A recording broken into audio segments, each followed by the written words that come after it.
لا حول ولا قوة إلا بالله العلي العظيم.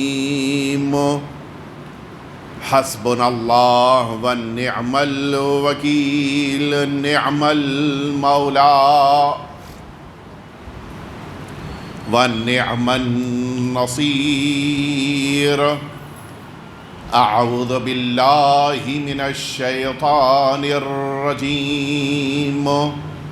بسم الله الرحمن الرحيم. الحمد لله رب العالمين والعاقبة للمتقين، ثم الصلاة والسلام والتحية والإكرام على سيد الأنبياء والمرسلين، سيدنا ومولانا أبي القاسم محمد.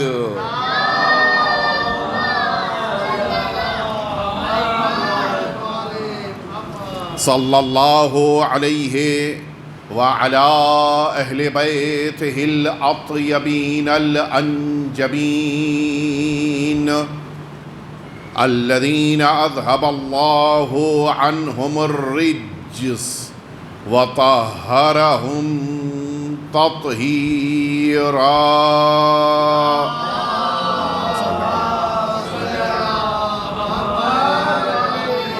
لا سيما الإمام المبين بقية الله في الأرضين، أرواحنا وأرواح العالمين لتراب مقدمه الفداء، واللعنة الدائمة الباقية على أعدائهم أجمعين. أما بعد، فقد قال الله الحكيم: من كان يريد العزة فلله العزة جميعا، إليه يصعد الكلم الطيب والعمل الصالح يرفعه. مل جل کے صلوات بھیجیں آپ.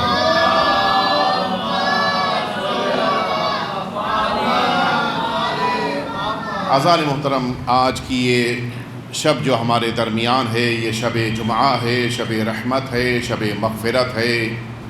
اللہ رب العزت اس رات میں اپنے بندوں پر اپنی رحمتوں کو نازل کرتا ہے.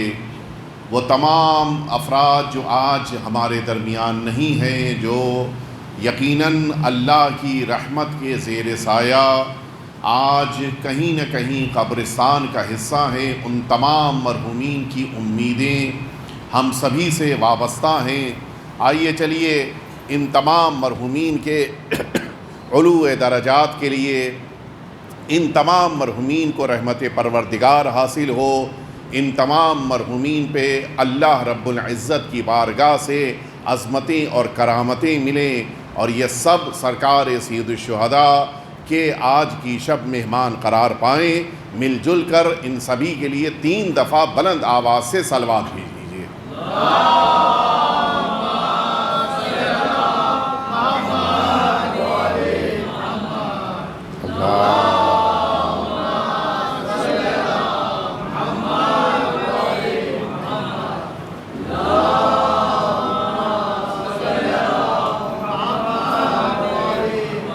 اذان محترم، جس گفتگو کو مسلسل آپ کی خدمت میں 2 شبوں میں پیش کیا، اسی گفتگو کو آج بڑھاتے ہوئے اگلے مرحلے کی طرف آپ کو لے کر آنا ہے. اللہ رب العزت نے ہمارے وجود میں جتنی اہمیت کے ساتھ یہ عمل رکھا ہے، اتنا ہی ہمارے لیے اس عقیدے کو اہم قرار دیا ہے. اللہ چاہتا ہے کہ ہماری زندگیوں میں عمل بھی پایا جائے اور ہماری زندگیوں میں عقیدہ بھی پایا جائے. کہیں ایسا نہ ہو کہ کسی مرحلے میں ہم عقیدے کی دنیا میں خود کو کمزور محسوس کریں اور عمل کی دنیا میں آگے بڑھ جائیں، یا یوں ہونے لگ جائے کہ ہم عمل کو ترک کرنے لگ جائیں اور پھر ادھر سے عقیدے کو اپنے لیے ہم اختیار کرتے ہوئے آگے بڑھ جائیں. اللہ رب العزت نے دونوں کو ہمارے لیے قرار دیا ہے. لیس منا من ترک عمل من ترک العمل فرماتے ہیں ہمارے اور آپ کے پانچویں امام محمد باقر علیہ الصلوۃ والسلام،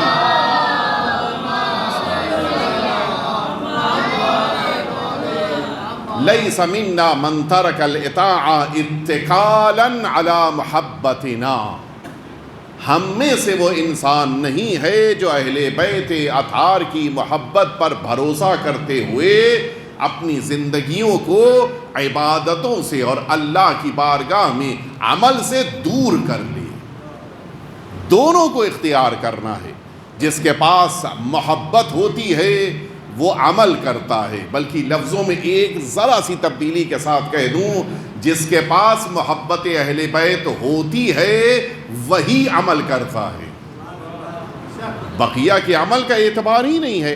اللہ رب العزت ہم سے جتنی اہمیت کے ساتھ اس محبت کا مطالبہ کر رہا ہے، اتنی ہی اہمیت کے ساتھ ہم سے اس عمل کا بھی مطالبہ کر رہا ہے۔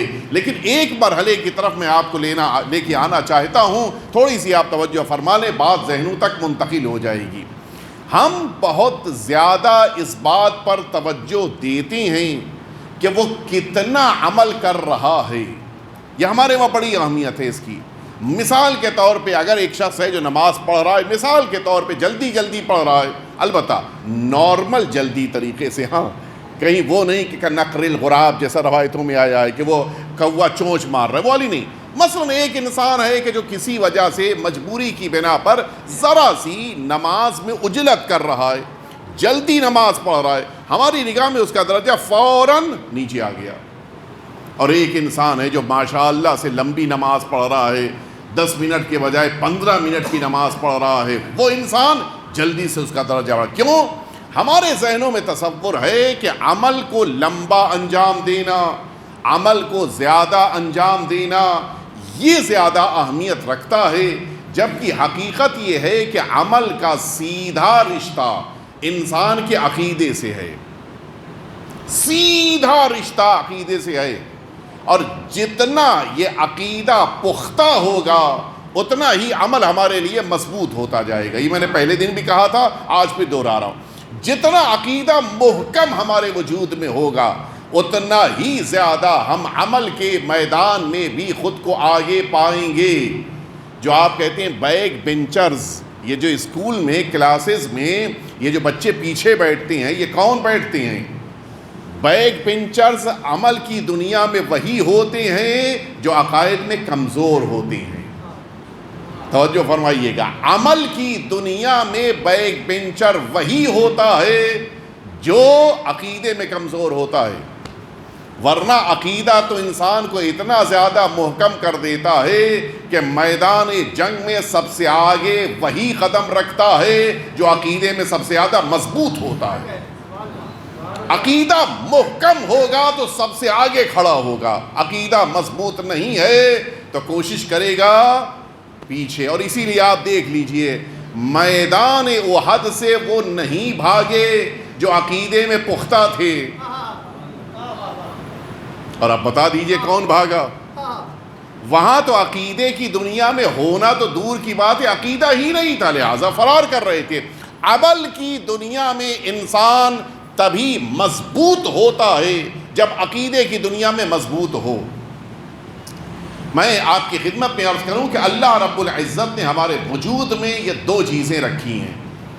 اب یہیں سے میں چاہوں گا کہ آپ تھوڑی سی توجہ فرما لیں، بات جلدی سے آپ کے ذہنوں تک منتقل ہو جائے۔ اللہ رب العزت نے یہ دو چیزیں ہمارے وجود میں قرار دی ہیں۔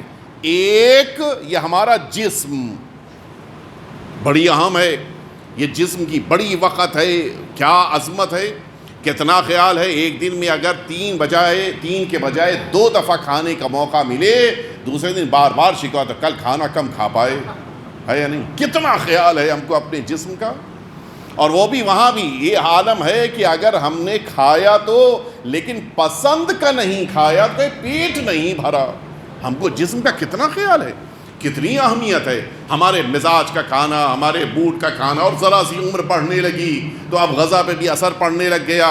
اب مثلا میٹھی چیز نہیں کھا رہے ہیں, زیادہ نمک والی چیز نہیں کھا رہے ہیں, زیادہ آئلی چیز نہیں کھا رہے ہیں, چیک اپ پہ چیک اپ ہو رہے ہیں کہ پوچھنا پڑتا ہے کہ بھئی کیا ہوا. یہ ہوتا ہے انسان کے سارے کام کیوں کر رہا ہے؟ اس بنا پر کہ اس کو جسم کا اتنا خیال ہے.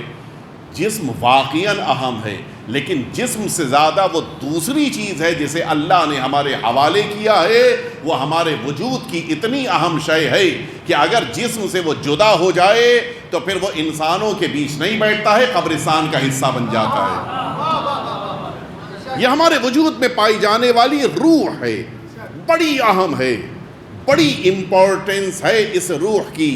یہ آنکھیں آپ کی جو جھپک رہی ہیں, یہ جو زبان بول رہی ہے, یہ جو کان سن رہے ہیں, یہ جو ہاتھ اٹھ رہے ہیں, پیر چل رہے ہیں, یہ سب روح کے ہونے کی دلیلیں ہیں.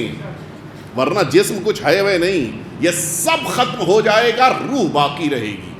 ایک دن آپ قبر کھول کے دیکھ لیجئے, 40 سال 20 سال 25 سال جسم نہیں ہے لیکن روح موجود ہے. اس کے معنی ہے کہ روح کو اللہ نے اہم بنایا, اصل بنایا, اور اسی کی بنا پر انسان اس دنیا میں زندگی گزار رہا ہے. اور اب آئیے میں آپ کو لے کر چلوں, یہ بات میں نے کیوں عرض کی. یہ جو ہمارے وجود میں جسم ہے, اس کی غذا کا کتنا خیال ہے. ذرا سا تاخیر ہو جائے, بعض لوگ ہم لوگ کہتے تھے کہ اگر مسجد میں ماہ مبارک رمضان میں ہمارے بانگی صاحب, اللہ آپ کو صحت دے, طول عمر دے, لمبی اور بابرکت زندگی دے, اگر کہیں ماہ مبارک رمضان میں بانگی صاحب نے اذان ذرا تاخیر سے دے دی تو شاید شہادت ہو جائے, ہے یا نہیں؟ کتنا کھل جاتا ہے اگر آدھے منٹ اذان دیر سے ہو جائے. بھائی آسمان تو زمین پہ نہیں آ جائے گا نا, لیکن نہیں, ماہ رمضان میں کیسے دیر ہوئی؟ کیوں؟ مجھے کھانا کھانا تھا. مسئلہ آیا نہیں؟ مسئلہ ہمیں جسم کی غذا کا اتنا خیال ہے کہ آدھے منٹ تاخیر نہیں ہونی چاہیے. اور اسی لیے بہت سارے گھرانوں میں بہت سارے اوقات اسی پر اختلاف ہو جاتا ہے کہ نمک کم ہو گیا تھا, وہ بھی افطار میں کم ہو گیا. ارے بھائی وہ بھی کون سی مشکل ہے؟ نہیں, کھانے میں کمی برداشت نہیں ہے, اور بہت سی چیزوں میں برداشت ہو جاتا ہے, کھانے پینے میں نہیں. غذا جو جسم کی ہے بڑی اہم ہے. کیا کبھی ہم نے سوچا کہ روح کی غذا کی بھی اہمیت ہونی چاہیے؟ جتنی جسم کی غذا اہم ہے اتنی روح کی غذا اہم ہے. اور اگر اس میں کمی ہوئی تو اور مشکل مصیبت ہے. وہ ہے کیا اصل میں؟ یہیں تک میں آپ کو لے کے آ رہا تھا. یہ روح کی غذا کیا ہے؟ ذرا سوچیے آپ حضرات, جب تک میں تھوڑا سا آگے بڑھ رہا ہوں آپ ذرا ذہن پہ زور ڈالیے کہ یہ روح کی غذا ہے کیا. کیا چیز ہے جو روح کی غذا بن سکتی ہے؟ کیا چیز ہے؟ ہم بھجیا نہیں دے سکتے روح کو, ہم وڑا پاؤ نہیں کھلا سکتے, ہم سموسا نہیں کھلا, ہے کیا؟ اس کو کون سی غذا چاہیے ہے کہ جس کی بنا پر یہ روح قوی ہو جائے؟ اور وہ بھی وہاں بھی یہی مسئلہ ہے, جسم تبھی قوی ہوتا ہے کہ جب حلال غذا ملے. تو روح کو بھی ہر غذا نہ دیجیے گا, حلال طریقے سے غذا دیجیے گا تو یہ روح قوی ہوگی. ہے کیا؟ یہ غذا کون سی ہے؟ اچھا ادھر سے بھی آ جائیے. کبھی کبھی ایسا ہوتا ہے کہ ہم نے سوچا کہ آج ذرا آرام کرنا ہے, باس کو, بہرحال آپ حضرات میں سے ماشاءاللہ اکثر تاجر ہیں, لیکن جو لوگ نوکری کرتے ہیں, آج ہمارے وہاں کام کرنے والے نے میسج کر دیا کہ آج میں نہیں آؤں گا جاب پر. کیوں؟ اس لیے کہ رات میں جو کھانا کھایا تھا اس نے شکم میں جانے کے بعد آپس میں جنگ کر لی, پیٹ خراب ہو گیا ہے. اندر جو جنگ ہوتی ہے خراب باہر ہوتا ہے یا نہیں؟ توجہ, پیٹ خراب ہو گیا ہے, لوز موشن ہو رہے ہیں, ڈائریا ہو گیا ہے, میں نہیں آ پاؤں گا. عجیب نہیں لگا آپ کو؟ آپ نے تو قبول کر لیا کہ ٹھیک ہے, لیکن آپ کو تعجب نہیں ہوا کہ وہ آج کیوں نہیں آ رہا ہے کام پہ؟ آنا تھا پیر سے, پیر خراب نہیں ہے. ٹیبل پہ بیٹھ کر مثلاً فائل کو دیکھنا تھا آنکھوں سے, لوز موشن سے آنکھ کا کیا تعلق ہے؟ چیک پہ دستخط کرنی تھی ہاتھ سے, ہاتھ کا کیا تعلق ہے آپ کے شکم سے؟ یہ جو آپ کی زبان جس سے بات کرنی تھی اس کا کیا تعلق ہے آپ کے شکم سے؟ نہیں.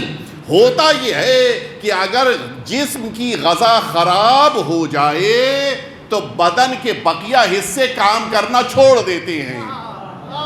نہیں، آپ نے توجہ نہیں فرمائی۔ اس کے معنی ہے کہ جسم کی غذا اتنی اہم ہے، اگر وہ بگڑ جائے تو ہاتھ ساتھ نہیں دیتا، پیر ساتھ نہیں دیتے، آنکھ ساتھ نہیں دیتی، کان ساتھ نہیں دیتے، زبان میں بولنے کی طاقت ختم ہو جاتی ہے۔ تو جب جسم کی غذا بگڑ جائے تو نتیجے میں سارا بدن کام کرنا چھوڑ دیتا ہے۔ اگر روح کی غذا بگڑ جائے تو انسان کے بدن سے کوئی کام ہی نہیں ہو پاتا ہے۔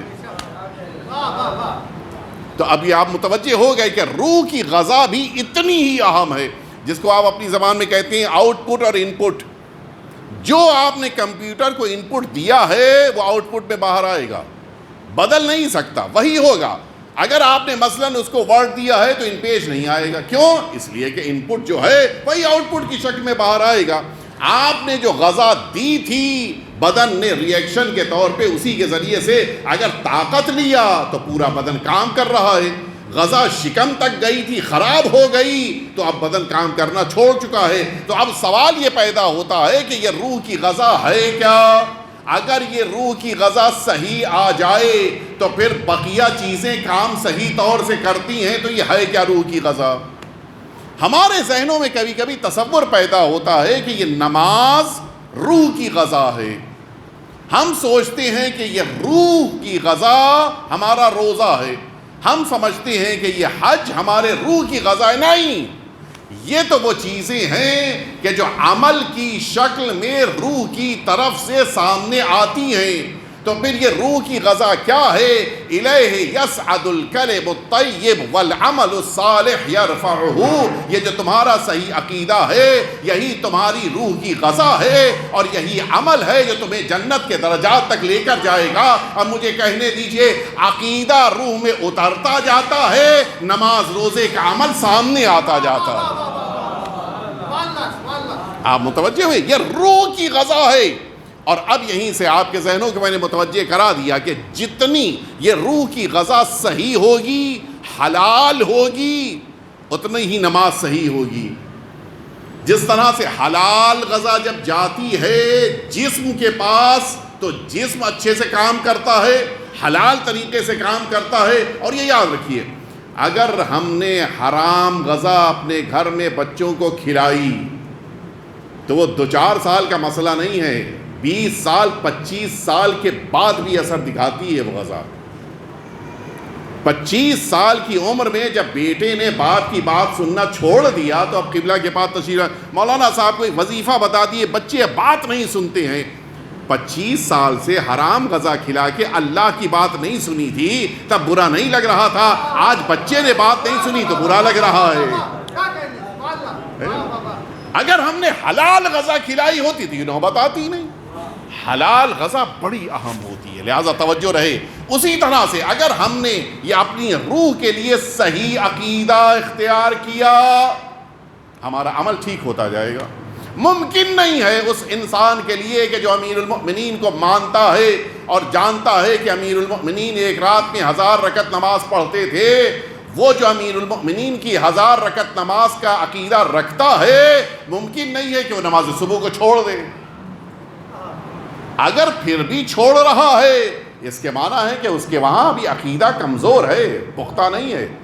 یہ توجہ رہے، عقیدہ جتنا مضبوط ہوگا اتنا زیادہ عمل کا ایک ان کے اندر حوصلہ پیدا ہوگا۔ لہٰذا ہمیں اس عقیدے پر توجہ دینی ہے، اپنے وجود کے اندر اس عقیدے کو جتنا اتارتے جائیں گے اتنی ہی زیادہ ہمارے اندر پختگی پیدا ہوتی جائے گی۔ آئیے میں اس مرحلے تک جب آپ کو لے آیا، شب جمعہ بھی ہے اور ایک اصل مرحلے کی طرف آپ کو اس لیے لے کر جانا ضروری ہے کہ جس کی تمنا ہر انسان کرتا ہے۔ عقیدہ صحیح ہو جائے تو اس انسان کو، اب یہاں سے میں چاہوں گا پھر تھوڑی سی آپ توجہ فرمائیں، اگر انسان کا عقیدہ صحیح ہو جائے تو اس انسان کو اس دنیا کے بعد، دیکھیے ہمارے پاس آپ جانتے ہیں یہ 5 زندگیاں ہیں۔ ایک وہ زندگی ہے جو اس دنیا سے پہلے ہے، ایک وہ زندگی ہے کہ جو ماں کے شکم میں ہے، ایک وہ زندگی ہے کہ جو اللہ رب العزت نے دنیا میں رکھی ہے جو اس وقت ہم سب گزار رہے ہیں، ایک وہ زندگی ہے جو اس دنیا کے بعد عالم برزخ کی ہے، یعنی قبر میں جانے سے لے کے قیامت تک کی زندگی، ایک وہ زندگی ہے جو قیامت کی زندگی ہے یہ 5 اور ان میں اور اضافہ کر دیجئے، ایک زندگی ہے جو میدان محشر کے فیصلے کے بعد یا جنت کی طرف لے جائے گی یا جہنم کی طرف لے جائے گی۔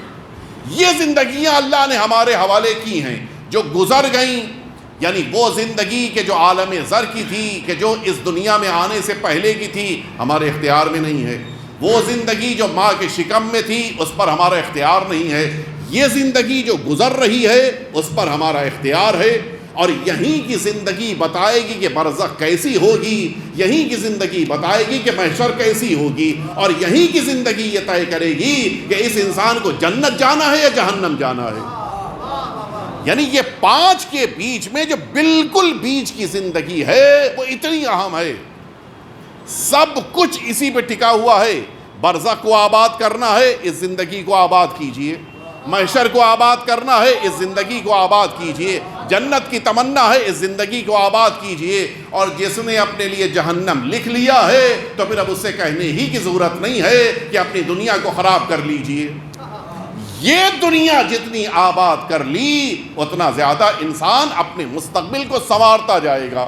یہ توجہ رہے۔ میں جس بات کے لیے آپ کی خدمت میں یہاں تک آپ کو لے کر آیا وہ اس جملے کے کہنے کے لیے کہ دیکھیے، اگر آپ یہ چاہتے ہیں کہ برزخ میں، یہاں سے بڑی احتیاط سے لفظی ادا کرو، توجہ فرمائیے گا، اگر آپ چاہتے ہیں کہ برزخ میں آسودہ خاطر رہیں، سکون سے رہیں، آرام سے رہیں، اگر چاہتے ہیں کہ میدان محشر میں آپ کو نجات مل جائے، تو ان دونوں کے لیے آپ کو اپنے عقیدے کو صحیح کرنا ہوگا۔ برزخ اسی کی آباد ہے جس کے پاس صحیح عقیدہ ہے، میدان محشر میں نجات اسی کے لیے ہے کہ جس کے پاس صحیح عقیدہ ہے۔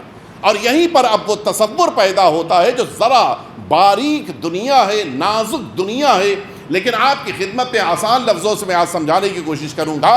وہ دنیا ہے شفاعت کی۔ یہ شفاعت منحصر ہے اس انسان کے لیے کہ جس کا عقیدہ صحیح ہے۔ شفاعت گناہگاروں کے لیے ہے، بد عقیدہ کے لیے نہیں ہے۔ توجہ ہے نہیں؟ شفاعت گناہ کرنے والوں کے لیے ہے۔ اعمال اگر چھوٹ گئے خدا نخواستہ وہاں پر تو شفاعت ممکن ہے، لیکن اگر کوئی ایک انسان ہے کہ جس انسان نے جناب سیدہ کی عصمت کو نہیں مانا، لاکھ آپ ترم خواہ ہو، میدان محشر میں آپ نجات نہیں پا سکتے۔ امیر المؤمنین کو ولی نہیں مانا، امام حسین کی امامت کو نہیں مانا، بہت بڑے ہیں، میدان محشر میں آپ کو شفاعت نہیں مل سکتی۔ رسول اللہ کو نہیں مانا، کچھ بھی ہو جائے، حتیٰ رسول اللہ کا چچا بھی اگر ہوگا ابو لہب ابو جہل، نجات نہیں مل سکتی، شفاعت نہیں مل سکتی۔ یہ الگ مسئلہ ہے کہ رسول اللہ کے جس چچا نے رسول اللہ کو نہیں مانا، امت نے ان کے بارے میں تو کچھ نہیں کہا، لیکن جس چچا نے رسول اللہ کو مان لیا امت کو ان سے جھگڑا ہو گیا۔ لیکن ہمیں خوشی ہے کہ ہم جناب ابو طالب کے ساتھ ہیں، ہم کو ابو جہل ابو لہب کے ساتھ نہیں رہنا ہے۔ لیکن یہاں پر ایک جملہ آپ کی خدمت میں عرض کر رہا ہوں، اللہ کے رسول کے چچا ہیں، حقیقی چچا ہیں جناب ابو طالب، رشتے کے چچا ہیں ابو جہل اور ابو سفیان، یہ سارے جتنے ہیں، یہ جتنے ابو ابو کر کے ہیں، یہ سب رسول اللہ کے دور کے ہیں رشتہ دار۔ یہ جتنے ابو جہل اور ابو لہب اور ابو سفیان، یہ سب جتنے ہیں رسول اللہ کے رشتہ دار ہیں۔ لیکن یہ توجہ رہے، اگر رشتے کی بنا پر نجات مل رہی ہوتی تو ابو جہل ابو لہب بھی نجات پا جاتے، لیکن جناب ابو طالب کو نجات رشتے کی بنا پر نہیں ہے، ایمان کی بنا پر نجات ملی ہے۔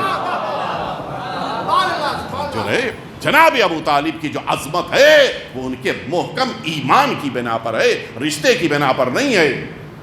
اب یہ جملہ بھی سن لیجئے، جب یہاں تک ہمارے ساتھ آ گئی ہیں، بڑا کہا جاتا ہے کہ فلاں رشتہ دار ہو گئیں، ہے یا نہیں؟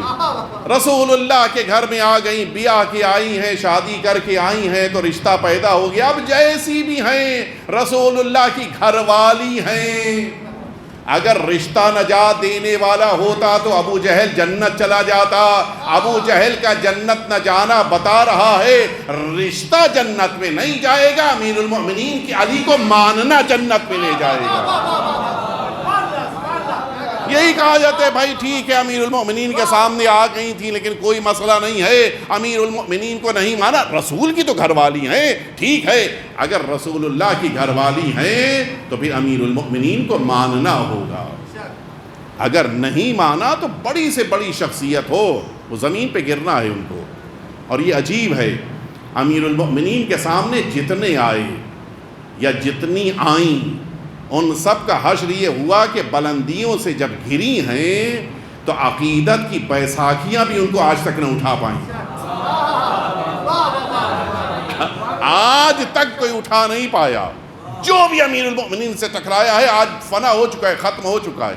اور آپ دیکھ لیجئے, حقیقت یہ میں جس بات کی طرف آپ کو لے کر آ رہا تھا کہ اس عقیدے کی بنا پر انسان کو شفاعت ملے گی. لہٰذا اگر شفاعت چاہیے ہے تو صحیح عقیدہ ہونا چاہیے. اسی لیے حضور اکرم حضرت محمد مصطفیٰ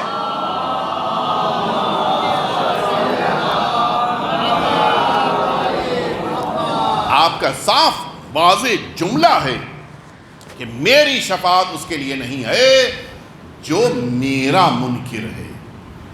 منکر رسالت کو شفاعت نہیں ملے گی. اسی طرح سے منصب کا انکار کرنے والے منکر امامت کو بھی اللہ رب العزت ہرگز شفاعت نہیں دے گا. اور اب میں جس بات کی طرف آپ کو لے کے آنا چاہتا ہوں آپ توجہ فرمائیں. اگر واقعاً شفاعت چاہیے ہے تو خود کو اہل بیت اطہار کے قدموں سے وابستہ کر دیں. اہل بیت اطہار شفاعت دیں گے. ہاں اب یہیں سے بڑی باریک وادی میں قدم رکھ رہا ہوں, تھوڑی سی آپ کا توجہ دے دیں گے, آپ کا ساتھ رہے گا تو بات مکمل ہو جائے گی. ایک مسئلہ آتا ہے, پوری توجہ آپ سب کی رہے, ایک مسئلہ آتا ہے شفاعت کی دنیا میں اہل بیت سے وابستہ ہو گئے تو شفاعت مل جائے گی. تو پھر اب عمل کی ضرورت ہی نہیں ہے. نماز کیوں پڑھی جائے؟ اس لیے کہ اہل بیت اطہار تو شفاعت کرا دیں گے. روزہ کیوں رکھا جائے؟ اس لیے کہ اہل بیت اطہار تو پوری توجہ سنیے گا, اور اب جب تک نتیجے تک نہ پہنچ جاؤں کوئی اٹھ کے نہیں جائے گا, اس لیے کہ اب میں نے بات شروع کی ہے تو مکمل کرنا ضروری ہے.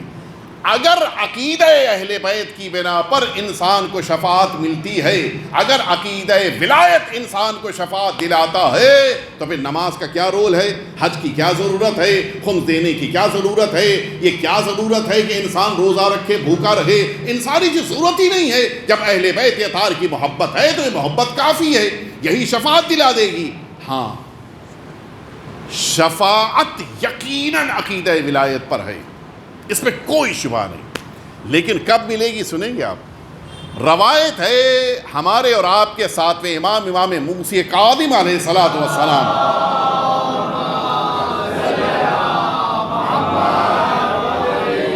بڑی اہم روایت ہے اور بڑے پیغام اس ایک روایت میں چھپے ہوئے ہیں.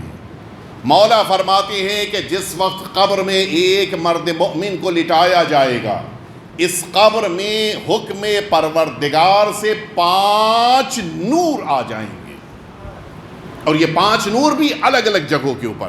ایک نور دائیں سمت ہے, دوسرا نور بائیں سمت ہے, تیسرا نور سر کی طرف ہے, چوتھا نور پینوں کے قریب ہے, اور 5واں نور ہے جو اونچائی پر ہے. یہ 5 نور قبر میں آ چکے ہیں. اور اب ظاہر سی بات ہے کہ جب نیا موقع ہوتا ہے تو انٹروڈکشن بھی ضروری ہوتا ہے, کہ آپ کون, آپ کون, آپ کون. یہ نور پوری توجہ سے آپ سنیے, یہ 5 نور ایک دوسرے سے پوچھیں گے کہ تم کون ہو. کیوں؟ تاکہ اس سونے والے کو بھی پتہ چل جائے اور حدیث جس تک پہنچے اس امتی کو بھی پتہ چل جائے. تم کون ہو؟ من انت. پہلے سب سے پوچھا جائے گا وہ دائیں طرف والے سے کہ تم کون ہو, بتاؤ, چمک رہے ہو, اس قبر میں آئے ہو, اندھیری قبر کو پر نور بنانے آئے ہو, تم ہو کون؟ وہ کہے گا میں اس مؤمن کی پڑھی گئی نماز ہوں. آج اللہ نے اس کمرے کے اندر, اس چھوٹے سے حجرے کے اندر مجھے یہ اختیار دیا ہے کہ میں روشنی بن کے آ جاؤں. یہ ہمارے سامنے بچے موجود ہیں، اگر اپنے کمرے سے اٹھ کے آپ کو بغل کے کمرے میں بھی جانا ہو تو سب سے پہلے ہاتھ دیوار پہ جاتا ہے. یہ کیا ڈھونڈ رہے ہیں؟ وہ آپ سوئچ بورڈ ڈھونڈ رہے ہیں، اس لیے کہ اندھیرے کمرے میں جاتے ہوئے آپ کو ڈر لگتا ہے. آپ جب تک روشنی نہ ہو اس دوسرے کمرے میں جانے میں تیار نہیں ہیں، لیکن قبر میں تو لیٹنا ہی لیٹنا ہے. وہاں کی روشنی کیا ہے؟ نماز ہے. نماز کو چھوڑ کر یعنی اپنے چراغ کو بجھا کے قبر میں نہ جائیے، چراغ جلائیے تب قبر میں جائیے تاکہ قبر اندھیری نہ رہے. بڑی اہم ہے یہ نماز. پوچھا گیا من انت، اس سے پوچھا گیا جو دائیں طرف تھا، بائیں طرف والے تم کون؟ کہا یہ میں اس انسان نے جو اس دنیا میں اللہ رب العزت کے لیے خود کو بھوکا پیاسا رکھا، روزہ رکھا، آج حکم پروردگار سے میں اس قبر کے لیے نور بن کے آیا. یوں نہ کہیے کہ اگر میں نے روزہ کھا لیا تو کیا نقصان ہوا، نہیں، وہ چراغ بجھ گیا. وہ چراغ جو جلنے والا تھا وہ جلنے سے پہلے خاموش. یہ روزہ چھوڑنا نہیں ہے. پوچھا گیا یہ سرانے موجود کہ تم کون؟ اس نے آواز دیا کہ میں وہ نور بن کے آیا ہوں جو اس نے اس دنیا میں اللہ اور اللہ کے اولیاء کی گھروں کی زیارت کیا تھا. یہ حج کرنے گیا تھا، یہ امام حسین کی زیارت پر آیا تھا، یہ 7ویں امام کی بارگاہ میں آیا تھا، یہ امیر المؤمنین کی بارگاہ میں نجف اشرف گیا تھا، یہ مشہد مقدس گیا تھا. یہ ساری زیارتیں اور اللہ کے گھر کی زیارت، اللہ کے بیت کی زیارت یعنی حج، یہ آج قبر میں نور بن کے آیا ہے. یہ الگ بات ہے جب اللہ عظمتیں دیتا ہے. کبھی انسان دیکھیے، آج تک آپ نے نہیں سنا ہوگا کہ کسی انسان کو مرنے کے بعد، دنیا سے جانے کے بعد اتنے معصومین کی زیارت کا موقع مل جائے. نہیں، آپ کے ذہنوں کو نہیں پہنچا سکا. یہ واحد اور اکیلے فقیہ کی ذات ہے کہ جن کی شہادت کے بعد انہیں قم مقدسہ بھی لے جایا گیا، نجف اشرف بھی لے جایا گیا، کاظمین بھی لے جایا گیا، کربلا بھی لے جایا گیا، مشہد مقدس بھی لے جایا گیا. یہ اللہ پیغام دے رہا ہے جو فقیہ میری راہ میں شہید ہوتا ہے اسے ہر معصوم کی بارگاہ کی زیارت مل جاتی ہے. ایک دفعہ مل جل کے صلوات بھیج دیں آپ حضرات.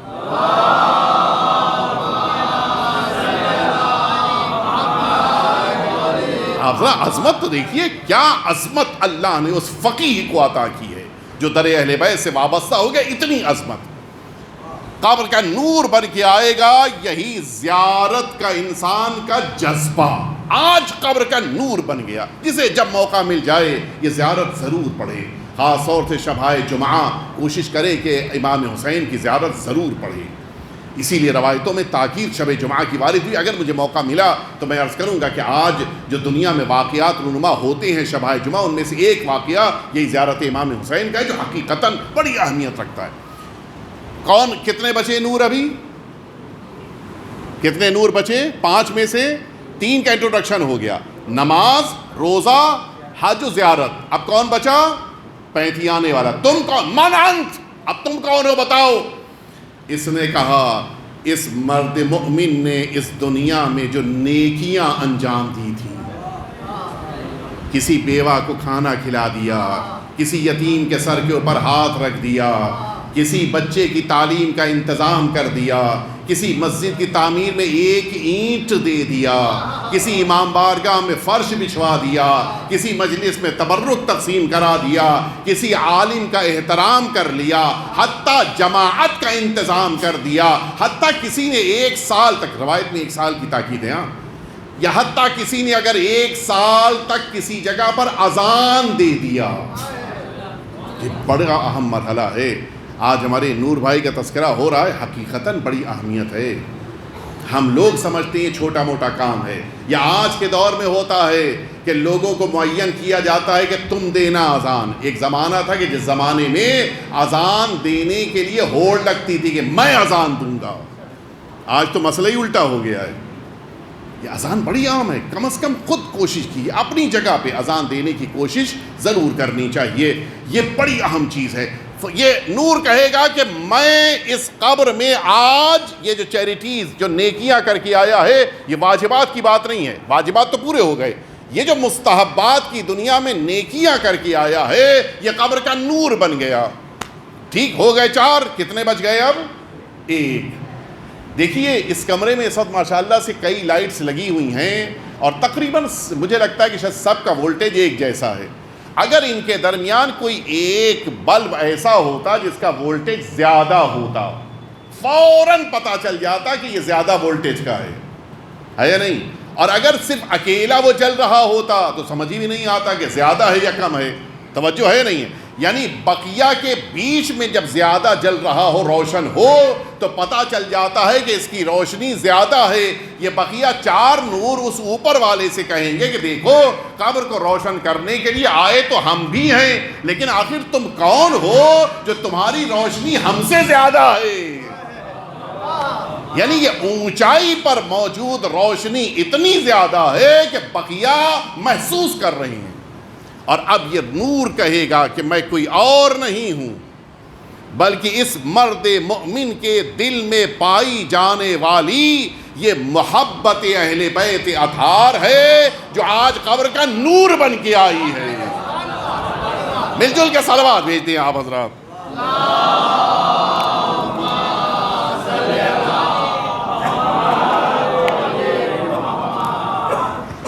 اگر روایت یہیں تک ہوتی تو شاید مجھے اس وقت پڑھنے کی ضرورت نہ ہوتی، لیکن اب اس کے آگے کا جملہ سنیے۔ یہاں تک جو میں آپ کو 7 منٹ کی روایت عرض کی، میں نے یہ جو عرض کیا 7 منٹ وہ اس ایک جملے کے لیے عرض کیا ہے، لہذا اب اس کو غور سے سنیے۔ یہ نور کہے گا کہ اللہ نے مجھے قبر میں 2 کام دیے ہیں۔ تمہارا کیا کام تھا؟ قبر میں روشنی بن کے آنا، نماز نور بن کے آ گئی، روزہ نور بن کے آ گیا، لیکن قبر میں مجھے اللہ نے 2 کام دیے ہیں۔ ایک، میں روشنی بن کے نور بن کے آؤں، دوسرا اللہ نے مجھے، غور سے سنیے گا، اللہ نے مجھے یہ اختیار دیا ہے کہ اگر نماز، روزہ، حج اور نیکیوں میں کوئی کمی رہ گئی ہو تو سأجبرہ، اس کمی کو، یہ ولایت اہل بیت، یہ محبت اہل بیت اللہ نے اختیار دیا ہے، اس کمی کی بھرپائی کر دوں۔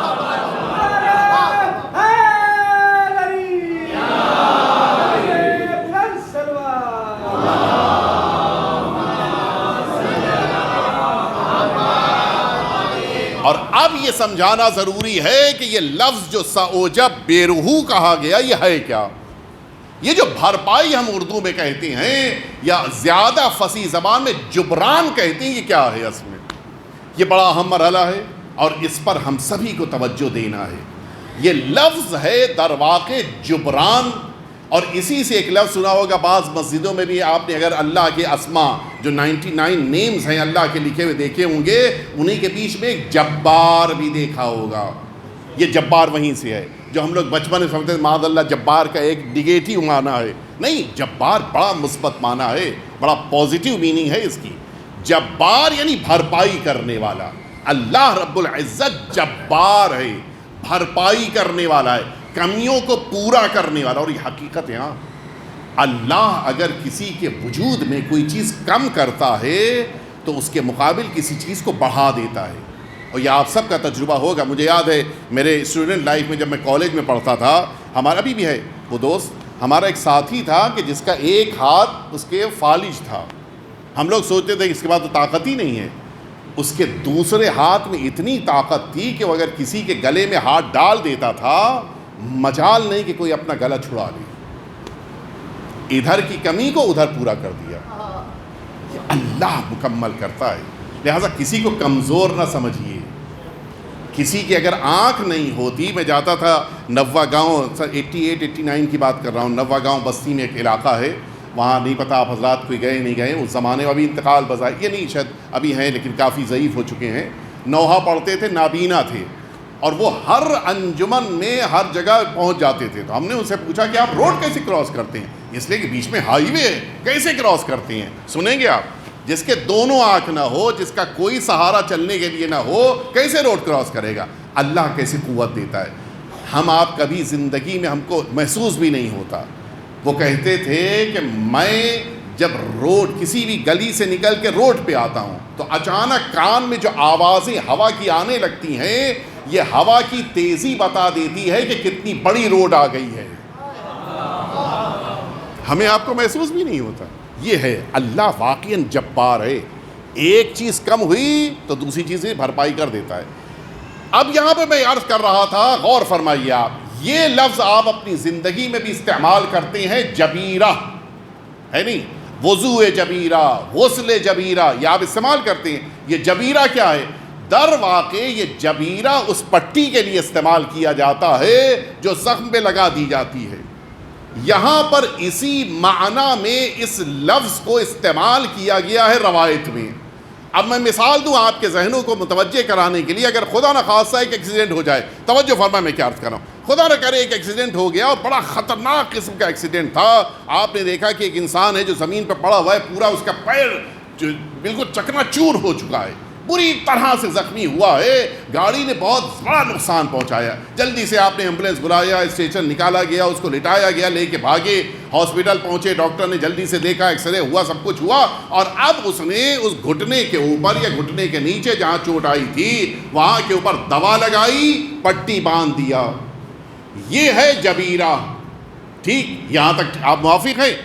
اگر خدا نہ کرے ایکسیڈنٹ اتنا خطرناک تھا کہ اس انسان کے پیروں میں صرف زخم نہیں آیا بلکہ یہ پیر کٹ گیا، اور اب آپ جب ہاسپٹل لے جا رہے تھے ایمبولینس میں، سوچا ساتھ میں اس کے کٹے ہوئے پیر کو بھی لیے چلیں، ہاسپٹل پہنچے، ڈاکٹر نے بتا دیا کہ اب یہ پیر جو ٹوٹ کے نکل گیا ہے اب یہ کچھ نہیں ہو سکتا، اب یہ جڑے گا نہیں. اب آپ بتائیے کہ یہ جو پٹی باندھے گا ڈاکٹر، یہ بدن کے جڑے ہوئے پیر پہ پٹی باندھے گا یا اس کٹے ہوئے رکھے ہوئے پیر پہ پٹی باندھے گا؟ کہاں پٹی باندھے گا؟ اس پہ تو نہیں باندھے گا، اس لیے کہ وہ بدن سے اپنا رشتہ توڑ چکا ہو.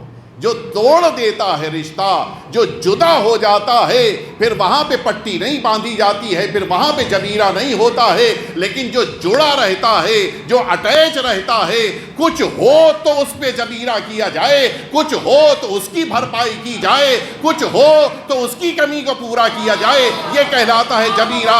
امام نے اسی لیے فرمایا کہ یہ اوپر ولایت کا نور کہے گا. اگر تم نمازیں لے کے آئے ہو، اگر تم روزہ لے کے آئے ہو، اگر تم حج کر کے آئے ہو، اگر اس کے اندر کمی ہے تو یہ ولایت کمی کو پورا کرنے کے لیے تیار ہے. ولایت کے معنی نماز چھوڑنے کے نہیں ہیں، ولایت کے معنی روزہ ترک کرنے کے نہیں ہیں، ولایت کے معنی حج کو ترک کرنے کے نہیں ہیں. ولایت کے معنی ہے عمل لے کر آؤ، کمی ہوگی تو ولایت پورا کر دے گی.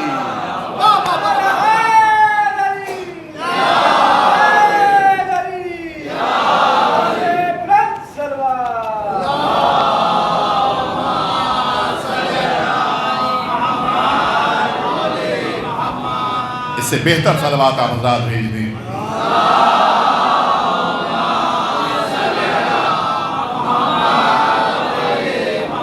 حقیقت یہ ہے کہ ولایت کے ساتھ عمل، تب اس عمل کی بھرپائی ممکن ہے. کون ہے کہ جو اپنی نمازوں کو امیر المؤمنین کی نماز کے جیسا قرار دے؟ کمی تو رہے گی لیکن کمی کی بھرپائی ولایت کی طرف سے. لیکن نماز چھوڑنا نہیں ہے، نماز لے کر آؤ تب امام حسین شفاعت کریں گے. روزہ رکھ کے آؤ تب امیر المؤمنین شفاعت کریں گے. کبھی اہل بیت اطہار نے عمل کو ترک کرنے کے لیے نہیں کہا ہے. ہمارا عقیدہ عمل کی طرف لے جانے والا ہونا چاہیے، اور اسی لیے انسان جس موقع کے اوپر اہل بیت کی بارگاہ میں آتا ہے اپنے عقیدے پر نہیں اپنے عمل پہ توجہ دیتا ہے اور یہ کہتا ہے کہ مولا میں گنہگار آپ کے پاس آیا. عقیدے میں کمی نہیں ہونی چاہیے. اور اسی لیے مسجد میں جب مجلس ہو تو دونوں چیزوں کا خیال کرنا چاہیے. فرش عزا پہ بیٹھو تو عقیدہ صحیح کر لو، اذان ہو جائے تو عمل صحیح کر لو. دونوں ہونا چاہیے. ہمارے عقیدہ بھی صحیح ہونا چاہیے اور ساتھ ہی ساتھ عمل بھی محکم ہونا چاہیے۔ اب میرے پاس وقت نہیں بچا ہے، میں جلدی سے ایک واقعے کی طرف آپ کو لے آؤں۔ میں چاہتا تھا شب جمعہ جو آج زیارت کے لیے خاص طریقے سے یہ انبیاء اور ملائکہ آتے ہیں اسے عرض کروں، لیکن اب میرے پاس وقت نہیں ہے۔ ابھی بھی میں اگر اپنی مجلس کو اپنے واقعے کے ساتھ مکمل کروں گا تو شاید 2-3 منٹ تنویر صاحب آج بڑھ جائے گی مجلس، لیکن سن لیجئے اور توجہ دیں کہ حقیقتاً شب جمعہ کی اپنی اہمیت ہوتی ہے، اور یہ ہمارے برادران خاص طور سے یہ کاظم صاحب اور بقیہ برادران جو نوحہ پڑھتے ہیں وہ بھی توجہ دیں کہ شب جمعہ کس کا نوحہ پڑھنا چاہیے۔ اپنی اہمیت ہے، اپنی عظمت ہے اس شب کی، بڑی اہمیت، خاص طور سے اگر محرم میں آ جائے۔ ان تاریخوں کو بڑی اہمیت دیجیے۔ شب جمعہ ہے ہمارے درمیان، یقیناً دیکھیے عقیدہ صحیح ہوگا تب انسان ماتم کی طرف آئے گا، تب انسان نوحے کی طرف آئے گا۔ کسی کے کہہ دینے کی بنا پر ماتم کر لینا اور ہوتا ہے، ذکر حسین پر آنکھوں میں آ جانے والے آنسو کے بعد ماتم کرنا اور ہوتا ہے۔ البتہ میں سمجھ رہا ہوں کہ یہ جملہ میں نہیں پہنچا پایا، اور میں نہیں پہنچا مسئلہ نہیں ہے، لیکن حقیقت یہ ہے ماتم اور لوگ بھی کرتی ہیں، لیکن یاد حسین میں آنسوؤں کے ساتھ ماتم صرف یہ قوم کرتی ہے۔ توجہ فرمائیں آپ، ایک شخص ہے کہ جس کا نام شاید آپ نے کبھی کسی موقع پر سنا ہو، جس کا نام تھا عباس، اور چونکہ اس کا کام ایسا تھا لہٰذا اس کو چاوش کہتے تھے۔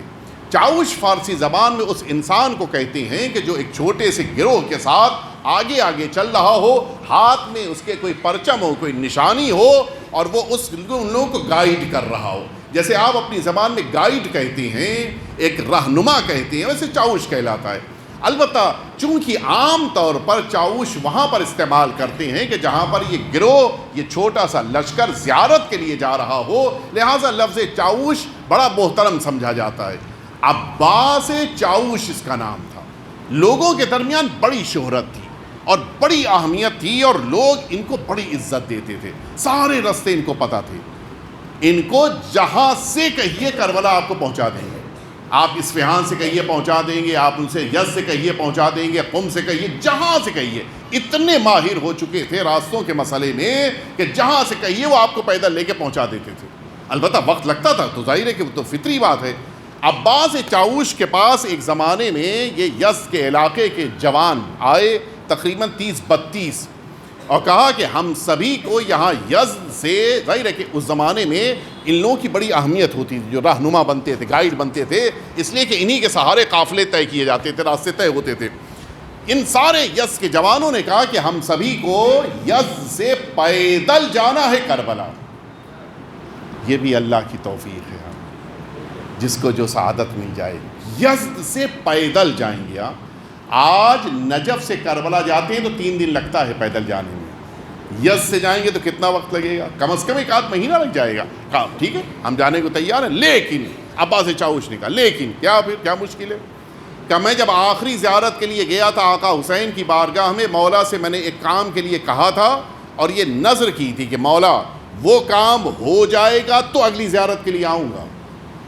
اچھا، جو لوگ امام حسین سے جڑے ہوں، بار بار آتے ہوں، وہ ایسے نخرے بھی کرتے ہیں، نخرے یعنی امام حسین سے ناز کرتے ہیں، مولا سے کہہ کے آیا ہوں کام ہوگا تو آؤں گا، نہیں تو اب نہیں آؤں گا۔ دیکھیے امام کیسے کام پورا کراتے ہیں۔ ان جوانوں نے پوچھا کیا کام ہے تمہارا؟ کہا میں نے اس کام کے لیے مولا سے کہا تھا، میرے کام نہیں ہو رہا ہے۔ کہا ٹھیک ہے۔ گئے جوان، کچھ دنوں کے بعد واپس آئے کہ تمہارا وہ کام پورا کر دیا۔ تمہارا وہ کام ان جوانوں نے پورا کر دیا۔ آپ نے توجہ فرمائی، وعدہ امام حسین سے کر کے آئے تھے، امام حسین نے ان جوانوں کے ذریعے سے کام پورا کرا دیا۔ کام ہو گیا، اب تو چلو گے؟ کہاں بالکل اب تو چلیں گے، وہ کام ہو گیا، کہیں کچھ سامان پہنچانا تھا، کچھ ایسا کام تھا، کام ہو گیا، اب ٹھیک ہے اب چلیں گے۔ عباس چاوش نکلے اور پورا گاؤں ان سب کو رخصت کرنے کے لیے 30-32 جوانوں کے لیے نکلا۔ اور اب عباس چاوش کا یہ نوحہ جو آپ نے فارسی زبان میں سنا ہے، یہ جو آج یہ دوبارہ پڑھا جاتا ہے، یہ اس زمانے میں عباس چاوش کا نوحہ تھا کہ ہر کے دارد ہوس کرب و بلا بسم اللہ، جس کے دل میں امام حسین کی زیارت کا شوق آئے، بسم اللہ چلے میرے ساتھ۔ یہ نوحہ پڑھتے ہوئے چلتے تھے ہمیشہ عباس چاوش۔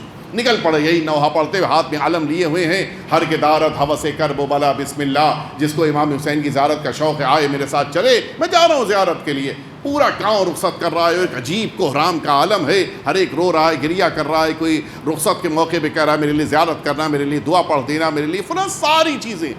عباس چاؤش اس قافلے کو لے کر نکلے اور اب کربلا کی طرف چلے جا رہے ہیں۔ اچھا، ان کا طریقہ کار یہ تھا کہ دوپہر میں چلتے تھے، شام مغرب کے آس پاس یہ کھانا وغیرہ کھا کے نماز پڑھ کے سو جاتے تھے، نماز صبح سے پہلے اٹھے، تھوڑا بہت کچھ کھایا پیا، نماز صبح پڑھی، پھر چل پڑتے تھے۔ اور بھی دن بھر چلنا، دوپہر میں بس نماز کے لیے رکتے تھے، لیکن وہ زیادہ وقت کے لیے نہیں رکتے تھے تاکہ اس طرح سے کم وقت میں یہ پہنچ سکیں۔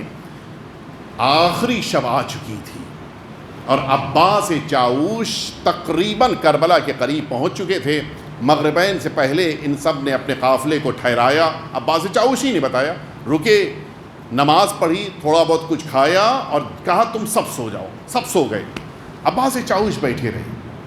تقریباً نصف شب کے آس پاس عباس چاؤش نے سب کو اٹھایا، اور اٹھانے کے بعد عباس چاؤش کہتے ہیں کہ دیکھو وہ جو روشنی دکھائی دے رہی ہے یہ روشنی امام حسین کے حرم کی ہے۔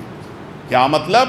کہ ہم اتنے قریب آ چکے ہیں حسین اور آج شب جمعہ ہے۔ کیا یہ بات مناسب نہیں ہے کہ تھوڑا سا اپنے آرام کو کم کرو، چل پڑو؟ امام حسین کے حرم میں ہم لوگ ابھی 2 گھنٹے میں پہنچ جائیں گے، اور پھر وہاں ظاہر ہے کہ شب جمعہ مل جائے گی، وہ عظمتیں، وہ فضیلتیں، وہ زیارت کے لیے جو تاکید وارد ہوئی وہ سب مل جائے گی، اور پھر نماز صبح پڑھ کے پھر آرام کر لیا جائے گا۔ سب تیار ہو گئے، سارے جوان ہاں چلتے ہیں، نکل پڑے۔ ایک عجیب گریے کا عالم، ظاہر ہے کہ اب امام حسین کے حرم کے بالکل قریب پہنچ چکے تھے، سب رو رہے تھے، سب فریاد کر رہے تھے۔ عباس چاؤش نوحے پڑھ رہے تھے، یہ سب ماتم کر رہے تھے، ماتم کرتے ہوئے سب بڑھتے بڑھتے یہاں تک کہ سرزمین کربلا پہنچ گئے۔ اور اب جب کربلا میں داخل ہوئے تو اب یہ انتظار نہیں کہ جائیں مسافر خانے سامان رکھیں اور پھر واپس آ کے امام حسین کے حرم زیارت پہ جائیں، یہ سب نہیں، سامان یہیں حرم میں کہیں کسی گوشے میں کونے میں رکھ دیں گے اور زیارت کریں گے۔ نکل گئے، سامان رکھا اسی حرم کے ایک جگہ گوشے میں، امام حسین کے حرم میں داخل ہوئے۔ اب آپ ذرا سوچیں، اتنے دنوں سے پیدل چل کے جو جوان آئے ہوں ان کو امام حسین کی زری دکھ جائے تو کیا عالم ہوگا، وہ بھی شب جمعہ۔ عجیب کیفیت۔ عباس چاؤش سے ان سب نے کہا کہ امام حسین کی زری کے پاس ہم سب ماتم کریں گے اور تم نوحہ پڑھو گے۔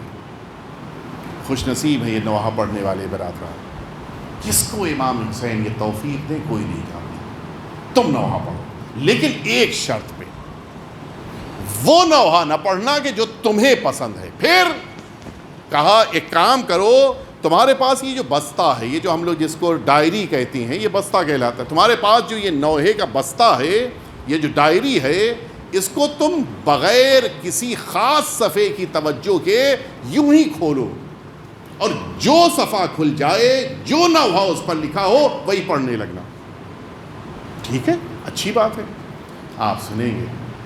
عباس چاؤش نے اب جو اپنے بستے کو، اپنی ڈائری کو کھولا تو وہ جو نوحہ سامنے تھا وہ جناب علی اکبر کا نوحہ تھا۔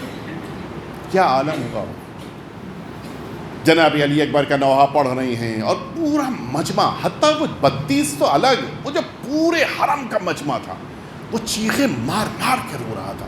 عجیب عالم تھا، ماتم سے زیادہ گریے کی آوازیں بلند ہو رہی تھی، اور عباس چاؤش اپنے انداز میں جناب علی اکبر کا نوحہ پڑھ رہے ہیں۔ یہاں تک کہ نوحہ مکمل ہوا، سارا مجمع زری سے لپٹ کے گریہ کر رہا ہے، ماتم کر رہا ہے، فریاد کر رہا ہے، یہاں تک کہ نماز صبح کا وقت قریب آنے لگا۔ ان سب نے بقیہ فرائض انجام دیے، نماز صبح پڑھی، اس کے بعد اپنے اپنے مسافر خانے کے لیے لوگ روانہ ہو گئے۔ مسافر خانے میں پہنچے، سامان رکھا، ظاہر ہے کہ تھکا ہوا مجمع، تھکے ہوئے جوان، یہ سب بستروں پہ لیٹے اور سو گئے۔ اچانک عباس چاؤش کے حجرے کے دروازے پر دق الباب ہوئی۔ کون؟ سنیں گے آپ، کہ میں امام حسین کا نمائندہ تمہارے پاس آیا ہوں۔ گھبرا کیوں نہیں؟ کیا کام ہے؟ کہ عباس جلدی جلدی ان جوانوں کو اٹھاؤ، آقا حسین ملاقات کے لیے آ رہے ہیں۔ کہتے ہیں عباس میں جاؤں گا ملنے کی؟ کہا نہیں، امام نے فرمایا ہے کہ یہ سب تھک کے آئے ہیں، ان کے پیروں میں زخم ہو گئے ہیں، میں ملنے جاؤں گا۔ عباس چاؤش نے جلدی جلدی سب کو اٹھایا، اٹھ کے بیٹھے، اتنے میں آقا تشریف لائے۔ اب جب آقا حضرت تشریف لائے، سارے جوانوں نے چاہا کہ اٹھ جائے، امام نے بڑی محبت کے ساتھ کہا نہیں بیٹھو، تم سب اتنا لمبا سفر طے کر کے میری زیارت کے لیے آئے ہو، مجھے یہ گوارا نہیں ہے کہ تم سب اور مزید زحمت کرو۔ امام حسین نے سب کو بٹھایا اور اس کے بعد فرماتے ہیں کہ عباس جانتے ہو، اے عباس چاؤش جانتے ہو میں تم سے کیوں ملنے کے لیے آیا ہوں؟ میں 3 باتیں تم سے کہنے کے لیے آیا ہوں۔ پہلی بات تو یہ ہے کہ تم لوگ میری زیارت کے لیے آئے ہو، اس لیے حسین تم سے ملنے کے لیے آیا ہے۔ یہ نہ سمجھنا کہ تمہیں حسین چھوڑ دے گا، یہ نہ سمجھنا کہ حسین تمہیں اکیلا رہنے دے گا، حسین تمہاری ملاقات کے لیے آیا ہے۔ سنیں دوسری بات فرماتے ہیں کہ جب واپس یزد جانا تو فلاں امام بارگاہ کے فلاں خادم سے میرا سلام کہہ دینا، اور کہہ دینا کہ تم جو عزاداروں کی خدمت کرتے ہو آقا حسین تمہیں دیکھ رہے ہوتے ہیں، تمہاری خدمتوں کو امام نے پسند کیا ہے، ان خادموں کو امام حسین اتنا پسند کرتے ہیں۔ اور اس کے بعد تیسرا جملہ سنیں گے، امام فرماتے ہیں عباس چاؤش میں تم سے تیسری بات یہ کہنے کے لیے آیا ہوں کہ جب کبھی شب جمعہ میرے حرم میں آنا تو میرے علی اکبر کا نوحہ نہ پڑھنا۔ آقا کیا وجہ ہے، کیا وجہ ہے کہ علی اکبر کا نوحہ آپ کے حرم میں نہ پڑھا جائے؟ سنو گے عزادارو، امام فرماتے ہیں کہ عباس چاؤش جب تم علی اکبر کا نوحہ پڑھ رہے تھے حرم میں میری ماں موجود تھی، اور جیسے ہی تم نے علی اکبر کا نوحہ شروع کیا میری ماں غش کے عالم میں زمین پہ آ گئی، میری ماں برداشت نہ کر سکی علی اکبر کے مصائب، یہ دادی برداشت نہیں کر پاتی ہے۔ اے عباس چاؤش میرے حرم میں اگر شب جمعہ آنا تو میری دادی کے سامنے یہ علی اکبر کا نوحہ نہ پڑھنا۔ امام حسین یہ کہہ کے تو واپس چلے گئے، لیکن عزاداروں ذرا انصاف سے بتائیں علی اکبر کے نوحے، علی اکبر کے مصائب کو سن کر جب سیدہ کا یہ عالم ہوتا ہے تو خود حسین کا کیا عالم ہوتا ہوگا، خود ماں کا کیا عالم ہوتا ہوگا۔ ہائے رے مظلومیت حسین، میدان کربلا میں حسین جب علی اکبر کے سرہانے آئے ہیں، نہ برابر کا بھائی موجود، نہ قاسم موجود، نہ عون اور محمد موجود، اکیلا حسین دشمنوں کے مجمع میں اپنے جوان بیٹے کے پہتیانے کھڑا ہوا۔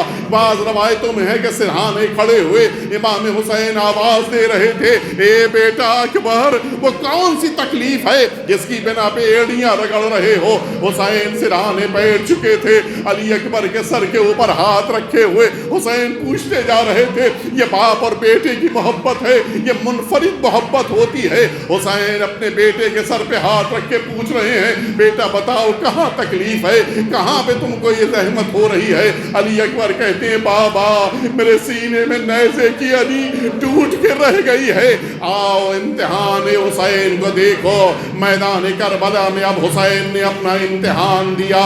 ایک ہاتھ علی اکبر کے سینے پہ رکھا، دوسرا ہاتھ نیزے کی علی پہ رکھا۔ اے ابراہیم آؤ دیکھو، اے ابراہیم اسماعیل کا امتحان ہونے جا رہا ہے۔ اے پیغمبر آئیے حسین کی مدد کیجئے، اے امیر المؤمنین آ کے اپنے حسین کی مدد کیجئے۔ اب جو یا علی کہہ کے نیزے کی علی کو نکالا، عزاداروں میدان کربلا میں حسین کے لیے قیامت آ گئی، روح قفس عنصری سے پرواز کر گئی۔ علی اکبر اس دنیا سے رخصت ہو گئے، بس آخری جملہ سنیں، حسین نے علی اکبر کے چہرے پہ چہرہ رکھ دیا، جوان کے چہرے پر 57 سال کے بوڑھے کا چہرہ، آواز دے رہے ہیں علی الدنیا بعدک العفا یا بنی، اے بیٹا اب تمہارے بعد حسین کی زندگی ختم ہو گئی، اب حسین زندہ نہ بچے گا۔ اے اکبر یہ تمہاری شہادت نہیں ہے، یہ حسین کی شہادت ہو رہی ہے۔ الا لعنت اللہ علی القوم الظالمین وسيعلم الذین ظلموا أي منقلب ينقلبون إلهي بحق الزهراء وأبيها وبعلها وبنيها والسر المستودع فيها أن تصلي على محمد وآل محمد پروردگار وارث حسین کے ظہور میں تعجیل فرما، پروردگار ہم سبھی کو حضرت کے خدمت گزاروں میں شمار فرما، پروردگار آج شب جمعہ ہے، تمام مرحومین پہ اپنی رحمتیں نازل فرما، پروردگار ہم سبھی کو عاقبت بخیر فرما، شب اول قبر سرکار امیر المؤمنین کی زیارت اور شفاعت نصیب فرما، پروردگار وہ تمام مؤمنین اور مؤمنات جو امام حسین کی عزاداری میں مصروف ہیں ان سبھی کی توفیقات میں اضافہ فرما، پروردگار ان تمام عزاداران امام حسین کو آخری امام کی پناہ میں محفوظ فرما، پروردگار ہم سبھی کو خادمان عزا میں شمار فرما، ربنا تقبل منا انک انت السمیع العلیم۔ التماس ہے ایک دفعہ